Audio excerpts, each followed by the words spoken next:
kemudian kita sok-sokan mau ngusir ceritanya. Jadi ayo kita bergandengan tangan, kita usir istilahnya roh-roh jahat istilahnya. Ketika kita sudah sepakat mengusir, tiba-tiba kita kecium bau kemenyan, Kang. Bau kemenyan tuh.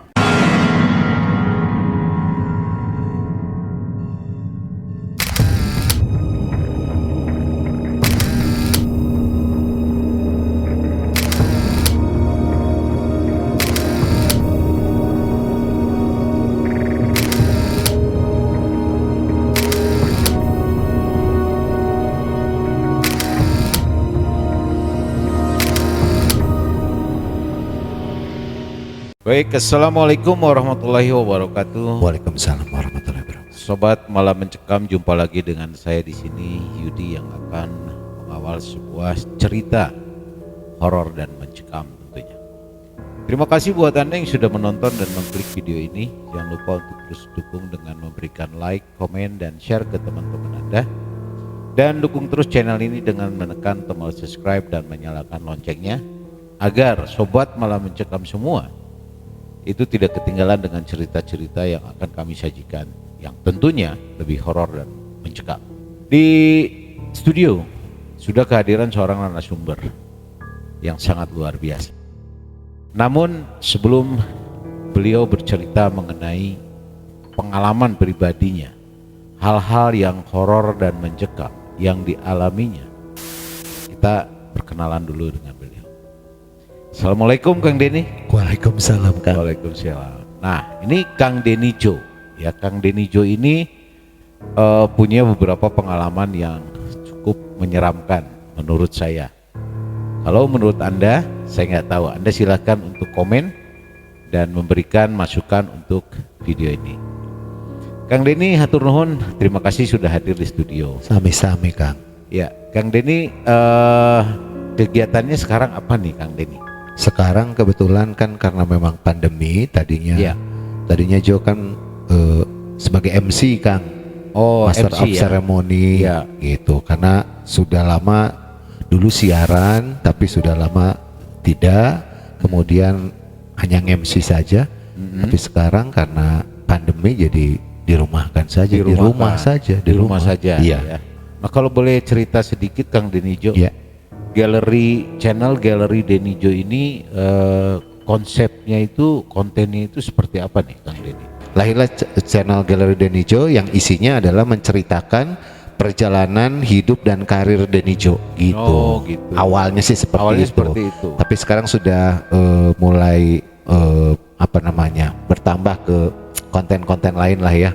Jadi biar seperti apa tuh? Misalnya ada berbagi gitu dengan orang-orang sekitar, jadi lebih ke charity lah, sedekah, betul. Sedekah ya, luar biasa ya. Dari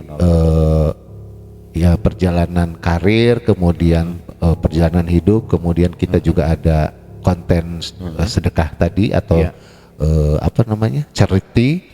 Kemudian juga karena sekarang lagi pandemi, ada juga satu konten yang namanya banting setir. Jadi kita mencoba untuk beralih profesi atau beralih bisnis atau beralih peruntungan lah istilahnya gitu. Ya seperti itu. Semoga niat baik dari Galeri Denny Jo ini mendapat berkah ya. Amin, dari amin, Allah amin. Subhanahu wa Ta'ala. Amin ya Allah. Ya, dan jangan lupa Sobat MM sekalian, jangan lupa untuk kunjungin channelnya Galeri Denny Jo. Nanti di deskripsi kita akan sertakan. Ya, tetap dukung dengan menekan tombol subscribe dan menyalakan loncengnya ya. Nuhun. Ya.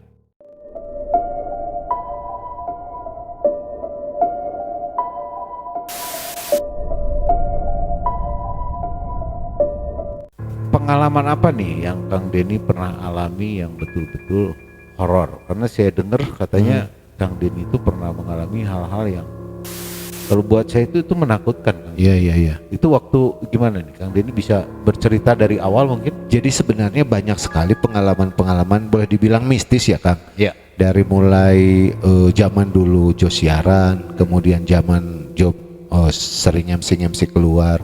Tapi ada satu cerita yang sampai saat sekarang Jo masih belum lupa gitu, masih teringat sampai sekarang. Ini terjadi sekitar tahun 90-an lah, antara 96 atau 98, ketika Joe masih siaran di Trisara FM di puncak di Gunung Putri Cipanas Cianjur. Jadi waktu itu memang kita tinggal di sana. Jadi siaran di situ, tinggal di situ, makan di situ. Jadi kita itu disiapin mes di atas.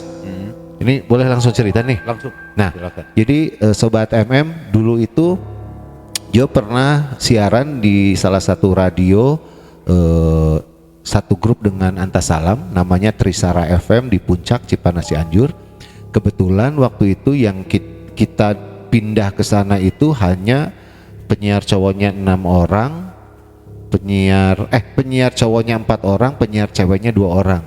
Jadi ditambah ada operator 2 orang, jadi sekitar 8 lah. Paling ada juga yang masak, ada yang bantu-bantu 2 orang, ada tukang kebun sama yang bantu-bantu gitu.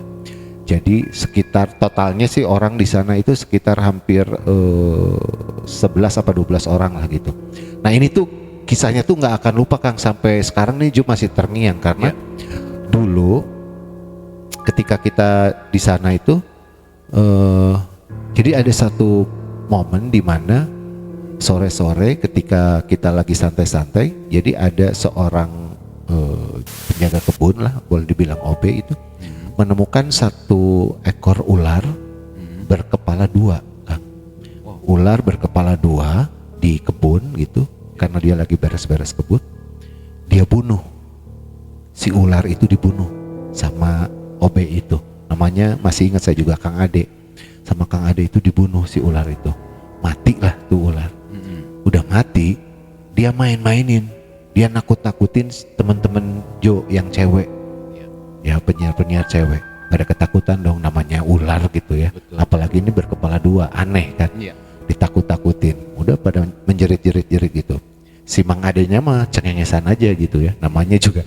Ya mohon maaf dulu, memang zaman-zamannya ya baragajul lah, kita juga masih pada muda-muda gitu Kang, baragajul gitu.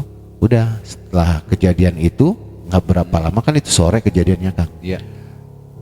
Menjelang maghrib kita kan biasa makan malam, jadi kebetulan memang posisi kita itu si studionya 1, jadi gedungnya itu villa siar itu villa, kemudian ruang siaran di lantai 2, lantai 3 mes. Nah kondisinya ruang makan itu ke bawah Kang, ke bawah. Jadi ruang makan, dapur, kamarnya si penjaga dan kamar pembantu di situ. Jadi kalau kita mau makan malam itu turun ke bawah, meninggalkan paling yang siaran lah 1 orang sama operator. Nah kita makan malam, ceritanya makan malam ngeriung di bawah. Habis makan malam kita kembali naik ke atas ke studio. Dan kebetulan Joe naik ke atas langsung ke kamar, ke kamar cowok, karena memang kita dipisahkan antara kamar cowok dan kamar cewek dipisah. Joe masuk ke kamar cowok, begitu buka pintu kaget. Kenapa? Karena di tengah-tengah kamar cowok kebetulan kan memang kayak barak gitu Kang ya. Jadi kasur itu 1, 2, 3, 4, 6 gitu. Nah ini kan lumayan lega gitu. Jadi nggak ada kasur lagi ke sini, jadi ngeberes ke situ. Di tengah-tengah karpet, kebetulan semuanya ditutupin karpet, itu kayak ada buletan gede, tapi kayak basah, tapi kering. Ada buletan gede basah, kemudian di tengahnya ada telapak kaki 2, telapak kaki 2 dan gede Kang. Gak mungkin kalau itu telapak kaki manusia karena gede. Nah Joe teriak dong, spontan teriak ke teman-teman, manggil suruh ke atas semua. Pada ke atas lah, pada ke atas. Semuanya kita kaget karena ini aneh gitu, nggak biasanya kok ada seperti ini gitu. Maka kita sok-sokan dulu tuh, sok-sokan kita, ayo kita berdoa lah, kita berdoa ngelilingin itu buletan itu sambil berpegangan tangan, sabisa-bisa. Waktu itu sabisa-bisa kita berdoa, ada yang Al-Fatihah, ada yang segala macam. Kemudian kita sok-sokan mau ngusir ceritanya.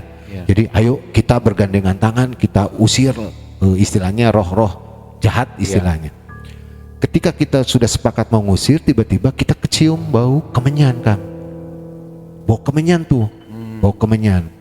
Kan kalau yang cewek-cewek masih pada ketakutan lah ya, walaupun kita ngelilingin, mereka pada ketakutan, apalagi sudah kecium bau kemenyan.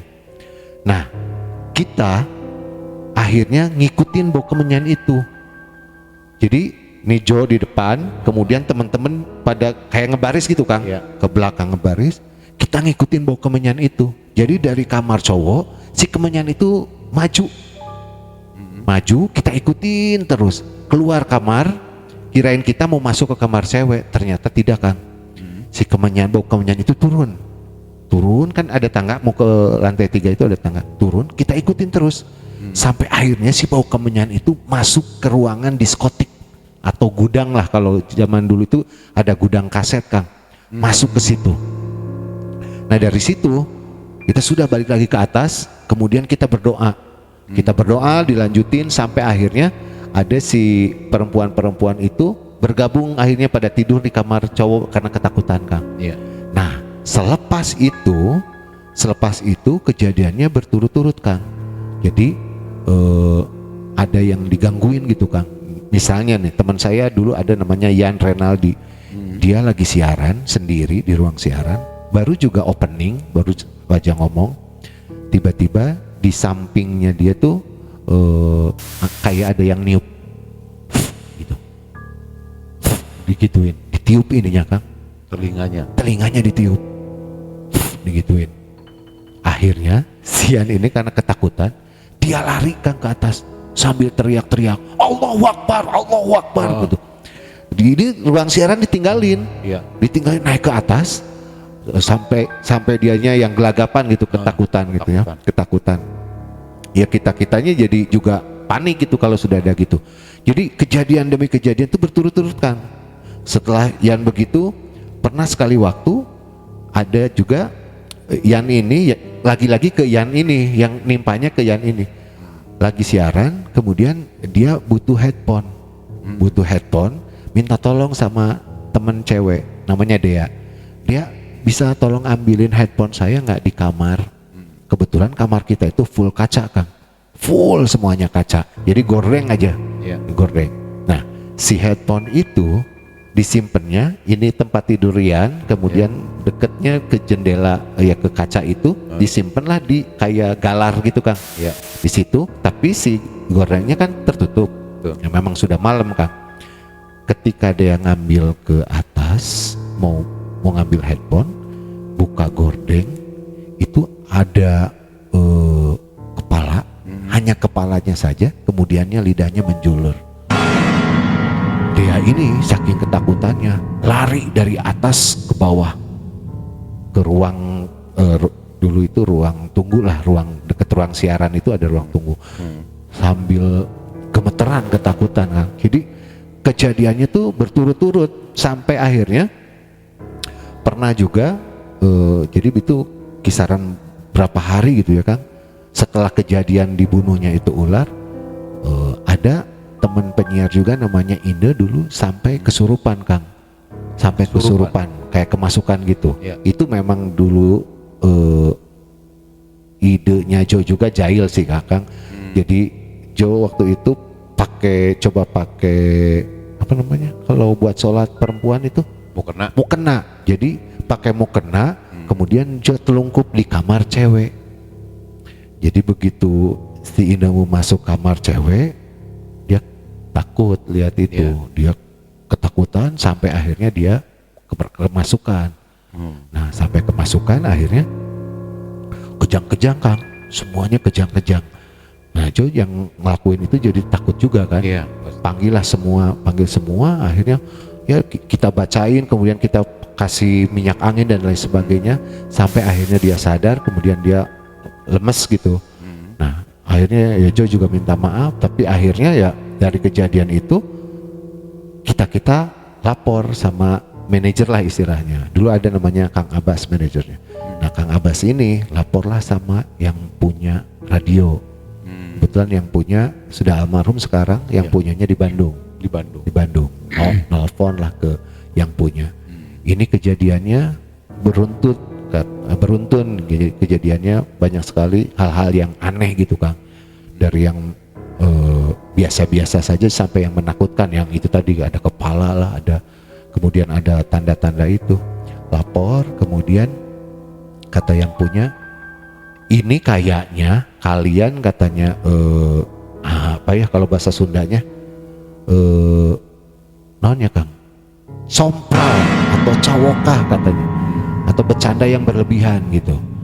Memang sih awalnya kan bercandanya dari si Kang Ade itu, yang orang tukang kebun itu, yang ngebunuh ular, kemudian dicandain sama yang akhirnya ya seperti itu. Memang kita akuin yang kejadiannya beruntun gitu. Akhirnya kata yang punya, jadi katanya kalian tuh mesti hati-hati. Memang studio ini kita tanam katanya gitu. Jadi ada ditanam di 4 penjuru, kayak nanam mungkin sebangsa jin gitu Kang. Nanam jin untuk ngejagain kita sebagai penghuni dan lain sebagainya gitu. Jadi kata yang punya, ya sudah kalau gitu kalian bikin kayak apa namanya itu, syukuran atau apa ya kalau gitu, karena kita juga baca doa dan lain sebagainya. Kemudian ada ya namanya ada tumpeng dan lain sebagainya gitu Kang, ya, kayak ngeruat lah gitu ya, ngeruat, atau kayak gimana. Nah gitu, jadi memang si tempat itu ditanam Kang. Ternyata ditanam. Kitanya mungkin lupa. Setelah kejadian dibunuhnya ular, kita nggak ngeh kalau memang itu memang kejadian seperti itu. Yang menakutkannya ya itu terjadinya buletan itu, kemudian keluar ada suara-suara aneh, kemudian juga adanya kerasukan dan lain sebagainya. Ada juga suara-suara ya? Ya itu yang gangguin penyiar Kang, suara yang kayak ditiup gitu. Kemudian kayak misalnya kita lagi ngomong, dia ngomong gitu di pinggir gitu. Oh gitu. Jadi menampakkan gitu, akhirnya mereka menampakkan diri karena terganggu mungkin. Seperti karena merasa diteror ya? Seperti diteror, yang akhirnya balik neror ke kita sebagai manusia gitu.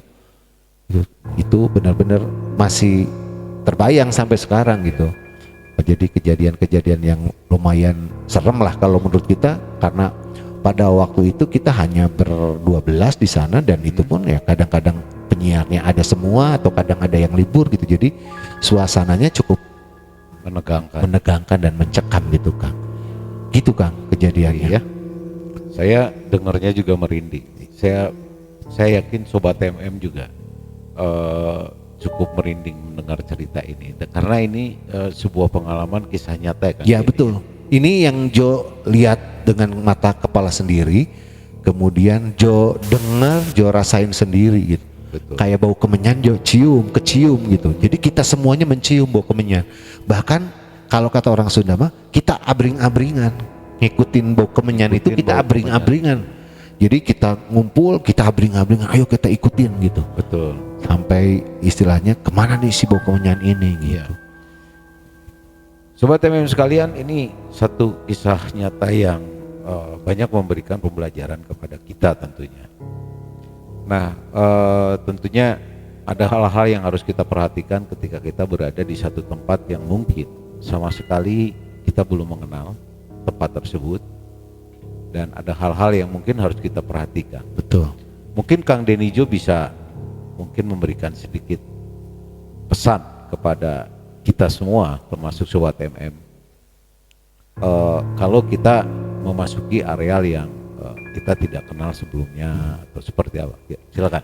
Ya, buat Sobat MM, jadi berdasarkan pengalaman itu, karena pengalaman ini cukup lama tapi memang masih membekas, jadi ada satu hal yang perlu kita ingat, bahwa ketika kita masuki ruang atau tempat yang kita baru, apalagi kita belum mengenal tempat itu, memang kita harus ada namanya permit gitu ya Kang. Ada namanya permit atau permisi lah istilahnya.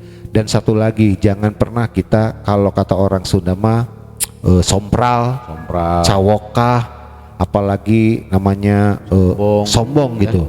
Jadi kita memang harus benar-benar ya dalam hidup ini tetap hati-hati lah Kang. Betul. Jadi karena misalnya nih kita nggak pernah tahu bahwa di tempat itu ada apa dan ada siapa. Betul. Kita nggak pernah tahu, Kang. Dimanapun ya. Nah itu dia. Tempat-tempat yang kita nggak kenal ya. Betul. Apalagi kan kalau dunia, mohon maaf nih, Iya. dunia apa namanya, astral, dunia Gaib gaib ya. itu kan kita nggak nampak ya, Kang. Betul. Kita nggak pernah tahu. Ternyata misalnya di ruangan ini ada penunggunya, Iya. atau misalnya ada yang Ada yang gaib, gaib ada gitu. astral ya. Nah itu dia, Kang.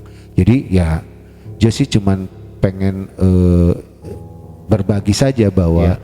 buat sobat MM jangan lupa sekali lagi tetap hati-hati, Iya. kemudian permisi, jangan sompral, dan jangan lupa berdoa, itu yang paling penting. Betul. Kalau misalnya kita masuk tempat, ya kita harus doa. Atau misalnya kita mau melakukan apa-apa, ya kita juga doa. Itu aja, Kang. Ya. Wow, ini satu inspirasi yang sangat luar biasa dari Kang Denny Jo ya, dengan channelnya Galeri Denny Jo. Terima kasih Kang Denny, hatur nuhun pisan sudah Sami-sami, mau Kang. berbagi dengan kita dan sobat MM sekalian mengenai pengalaman yang dialaminya ya. Saya mewakili manajemen mengucapkan terima kasih lah buat Kang Denny. Sama-sama, Kang Denny, Kang. hatur nuhun ya. Alhamdulillah. Dan semoga Kang Denny dengan channel YouTube Galeri Denny Jo-nya semakin sukses, Amin, Kang. Amin. semakin amanah ya, Amin. untuk kedepannya bisa lebih baik. Saya juga berharap nih malam mencekam ini juga tambah ngehits, Kang. Insya Allah. Karena kalau saya simak nih tayangan-tayangannya luar biasa, Insya Allah. luar biasa, seru. Seru. Jadi kadang-kadang kita suka flashback gitu, Kang, kalau melihat tayangan-tayangan dari malam mencekam ini. Karena kita kadang-kadang pernah ngalamin, oh saya juga pernah nih ngalamin seperti ini gitu. Iya. Kadang-kadang kita flashback gitu. Berarti nanti di video berikutnya mungkin Kang Denny bisa berbagi juga ya. Bisa banget. Pengalaman yang Banyak, lain Kang. ya. Banyak sebenarnya cerita-cerita mistis banyak. Insya Allah. Seru nanti. kalau kita bisa berbagi, kan seru juga. Betul, Gitu. betul. Nanti insya Allah kita bisa lanjutkan dengan video-video yang lain dengan pengalaman dari Galeri Denny Jo. Sekali lagi hatur nuhun Kang Denny. Sami-sami, terima Kang. kasih. Hatur nuhun. Oke, demikian Sobat MM, itulah tadi sebuah kisah yang disampaikan oleh Kang Denny Jo. Cukup menyeramkan, cukup horor kalau menurut saya. Dan ini memberikan hikmah, pembelajaran kepada kita semua seperti yang disampaikan oleh Kang Denny. Ketika kita memasuki suatu tempat yang kita sama sekali tidak tahu, belum kenal, atau asing buat kita, pesan yang tadi disampaikan oleh Kang Denny adalah tetap kita harus hati-hati, tetap kita harus waspada, jangan takabur, jangan sombong, Iya. dan terutama yang jangan lupa adalah kemanapun kita harus selalu berdoa. Iya, betul. Ini yang ingin kami sampaikan kepada Sobat MM sekalian. Terus tingkatkan keyakinan dan iman kita kepada Allah Subhanahu Wa Taala. Terus libatkan Allah Subhanahu Wa Taala di dalam setiap kegiatan dan langkah kita, mau kemanapun dan apapun. Itu yang paling penting. Mari kita sama-sama saling mengingatkan. Dan terima kasih sudah menonton video ini. Jika Sobat MM sekalian memiliki pengalaman pribadi yang horor dan mencekam, silakan Sobat MM untuk mengirimkan ceritanya melalui email yang sudah kami sediakan di kolom deskripsi. Siapa tahu suatu saat nanti kita bisa ngobrol di studio untuk Anda bisa berbagi pengalaman Anda. Terima kasih, jangan lupa dukung kami terus. Sampai ketemu di video mencekam dan horor lainnya. Saya Yudi dan ini Denny Jo. Saya Denny Jo. Assalamualaikum warahmatullahi wabarakatuh.